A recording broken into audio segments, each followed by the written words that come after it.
Hey diamonds, welcome to another video. Welcome guys, welcome to today's video. So in today's video we'll be talking about something that shocked me when I arrived in Canada. Yes, it shocked me and I'm sure it will shock you too. Okay, so we're talking about the cost of living. Hey, guess what? Canada is very sweet. Oh my, it's sweet like sugar, it's sweet like honey, it's sweet like sugar cane, it's sweet like anything sweetable. But you go chop my money. Okay, you need to have your money. Okay, so we'll be talking about the budget, the cost of living, expenses, and all of that. Okay, and we might be comparing to like home country, currency exchange rate, and all of that. So speaking with this with reference to housing, transportation, bills, lifestyle, and many more. But if I lay down and I play dead and I stay dead, maybe you'll get. So when I arrived Canada on my first day, I did some exchange rate, and when I exchanged Canadian dollars to Naira, almost I fainted. No, I did not faint, guys. Come on. I almost fainted because if you want to purchase something here in Canada, especially in your first 1 week of arriving here, and maybe you see something of $10 and it's a necessity, you need to have that thing, okay? And then you were like, $10. Okay, let me convert and see how much it's going to be in Nigeria. And then you convert it to $10 times the currency exchange rate in Nigeria. Oh my goodness.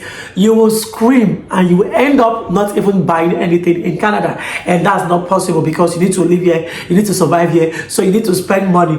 Okay, so guys, let's go into this. Okay, so let us start with rent. So back home in Nigeria or in your own country, from whatever part of the world you're watching this video, most rents are being paid on like a year basis. All right, so when you move into a house for the first time, you need to pay for agency and agreement, and that depends on the rent, how much you're going to be charged for a rent per year. All right, so that will determine how much is going to be for the agency and agreement. And after paying that huge one-time money, you're going to move into the house and start paying a yearly money. All right, or a yearly amount of money. Okay, so we do that like in Nigeria for like a 2-bedroom. All right, the minimum amount or the average amount you can get for a 2-bedroom in Nigeria, in Lagos specifically, the minimum you can get is about 1 million, 1 meter. All right, and now it's not like if even that 1 meter or like 1 million you're getting for a 2-bedroom, that is in like, you know, that those low income housing areas. If you want to get like a 2-bedroom or like a 3-bedroom in where will I say, maybe in Lekki, maybe in Aja, maybe even in Surulere, Lagos, you know, you might end up getting a 2-bedroom for like 3 meters, you know, 3 million, 2.5 M, you know, and stuff like that. And it's a money you pay one time in a year, right? But here in Canada, we do not pay for rent yearly. Rent is not done on a yearly basis. Rent is done on a monthly basis. A 2-bedroom apartment here in Moncton will cost you nothing less than $1,600 without utilities. Okay, that is for some kind of houses, old houses. For new houses, okay, for new houses, especially for like those that comes in like, you know, apartments, like blocks of apartments, you might get this kind of houses for like $2,000 per month. Okay, and that $2,000 per month might or might not include utility. As for 3 bedrooms upwards, that would cost you nothing less than $3,000 or even $2,500 to $3,000 because housing has really increased. You know, rent has really increased. So you say that here we pay more money on rent because if you transform or if you I said I was not going to do it, but we just have to do it. Calculate, get your calculator. Calculate 2 bedrooms if you're paying $1,600. or you're paying $2,000 every month, times it in naira and then calculate it by 12 for 12 months. Or you're staying in 3 bedrooms and you're paying 2.5, like $2,500 every month, and you'll be paying it for 1 year every month, right, for the next 12 months. Calculate it to your home country currency and then multiply it by by 12, and then you see the amount you get. So you see that we pay more here. Let me know in the comment section how much you got, okay, from whatever part of the world you're watching. Let me know how much you got in your country currency. If I sent to you right now, I sent to you $2,000 to pay for a 2-bedroom apartment, how much is it going to come out in your country currency? Let me know in the comment section. All right, so fine, we might be paying this huge amount of money every month, but really it's worth it. And this is because the quality of houses here are very good, okay, irrespective of the price. When you come into your apartment, everything you need in your apartment to make life smooth and easy for you is right in there, and everything is working out properly. And guys, there's commitment here. Here it's not like home country where you'll be owing rent for several months, blah blah blah. No, here the commitment is serious, but once you pay your money, you will have that sense of peace of staying in your own apartment. Okay, so number 2, we'll be talking about food and groceries. Okay, so eating is very, very, very necessary for survival, right? Because we need to eat. If we don't eat, how are we going to survive? It is very, very important. But here in Canada, for you to eat, you need to put a line, like there should be a budget, because if you don't put a budget for your food and your groceries, and you are that type that use debit card or credit card, you will keep tapping and tapping and tapping and keep paying until the day you check your account, it will shock you how much you've spent. Which is the reason why if you're staying in Canada, even in your home country, I think budgeting is very, very important, because if you have a budget, then it will help you to have a scale of preference. And with a scale of preference, you're able to prioritize your needs according to their importance. That way you will know what you need to pay for first and what you need to pay for later, and that way you'll be able to regulate your expenses. Like for sure, I know there are some places back home where we can get like a roadside meal mama put for 1,000 naira. 1,000 naira can get you a decent plate of rice and a few condiments.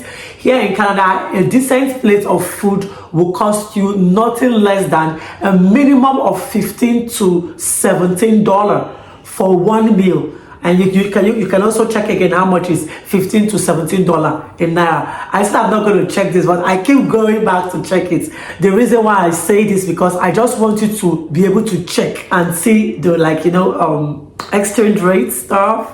And of course, $15 here in Canada and Nigeria should be minimum of 15,000 naira, depending on the exchange rate, because some days is high and some days is low. So yeah, it is what it is. So I'm using the brown rice, and a 10 kg bag of rice cost me $29 to $33. Like it might be written 29, but by the time you pay, because of tax and all of that, you end up paying about $33. Sliced bread might cost you $6 or thereabouts. Broccoli might cost you about $3 point something. And then when we talk about Nigerian food, do you know that here in Canada, if you are drinking gari and granuts, you are a big boy.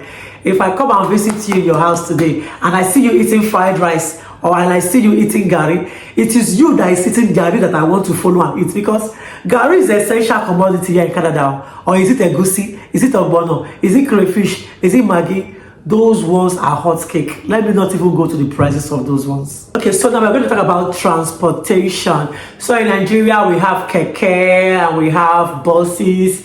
You know, you can jump into a keke and just take a keke for 200 naira, or you can jump into a bus and take a bus for about Maybe now buses are expensive. I heard buses are like 300 naira, 400 naira, and on and on like that. But yeah, in Canada, transportation is really very cheap. You know, a single bus ride can take you $3 for a single bus ride.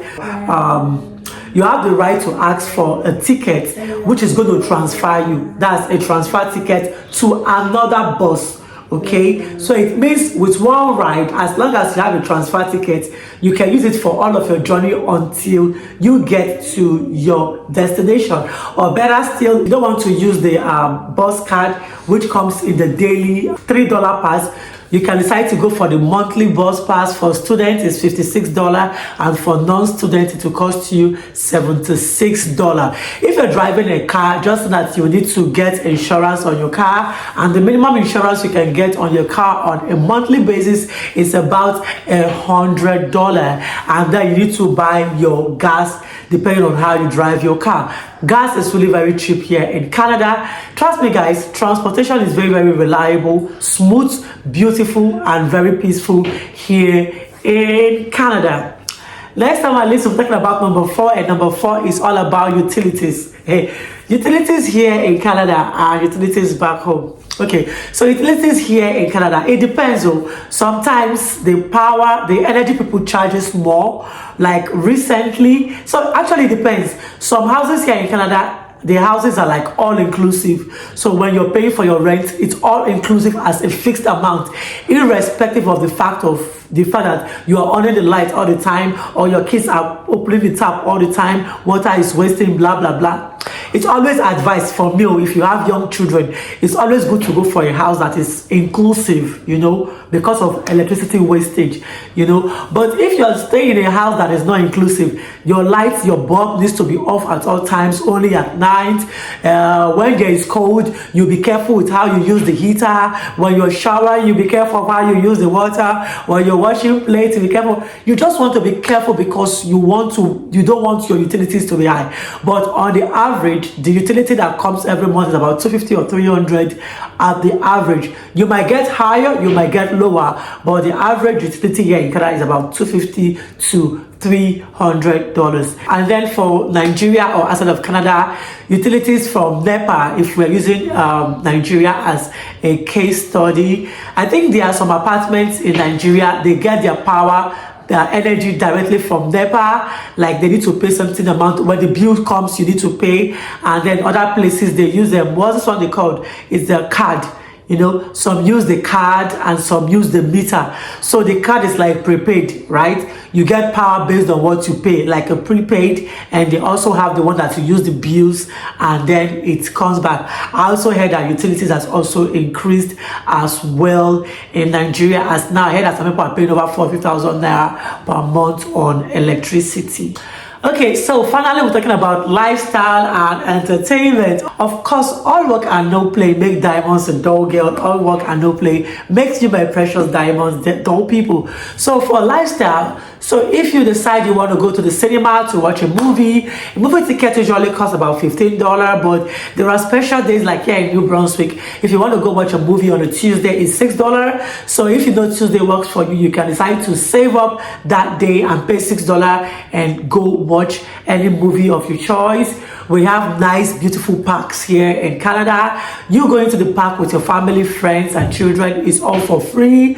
You don't need to pay any money. You know, they have nice swings and things for your children to play, or for you as well to go and relax a bit. We have several gyms where you can go for your physical fitness. We get to pay about $40 to $70 for gym here in a month. So what do you think? Do you think life in Canada is cheaper than life in Nigeria or in your home country? What do you think? Let me know what you think in the comment section. But I want you to know something about Canada. Here in Canada, your life is very structured. You know where your money is going to. You are seeing the value of your money.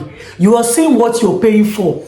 And you have access to services, you have access to security, and you have access to opportunities. The key is budgeting very nicely. I'm not trying to convert everything you want to buy into Nigerian currency. Otherwise, like I said earlier on, you will not shop again and you will continue to cry and cry and cry. Let me know in the comment section what shocked you the most about life in abroad, and also let me know what are the things you want to know. Tell me more about what you want to know about life in abroad, or what you would like to know before you move that will make life easy for you. Hey guys, if you find this video helpful, let me know what you think in the comment section. Remember to subscribe, like, and share this video, and I will see you guys in the comment section, and I will see you as well in my next video. Take good care, guys.